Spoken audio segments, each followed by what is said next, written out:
să intrăm și la magazin să luăm o sticlă de apă. Circle K. Hai să vedem. O să iei cafeaua care voiai tu. Ce, mami? Cafeaua care vrei tu de ieri.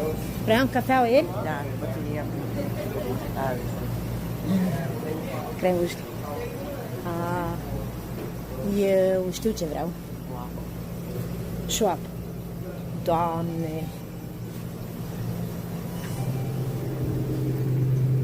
On summer edition sugar free.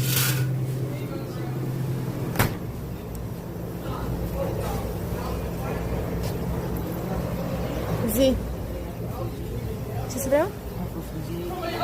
Nu vreau apă Fiji, mami. Vreau o apă de care o fi. O apă Fiji, $4,29. Mi se pare că e mai ieftină chiar ca în Austria. Da. A, nu că mi se pare, chiar e. Și asta mai mare și la 20 de. Ia-ți mă o apă Fiji dacă vrei. Da, 3 pentru $7 și la Austria cred că Asta e eu nu știu, dar $7 una.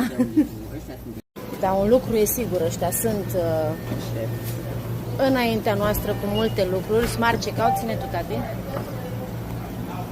Dă-te un pic.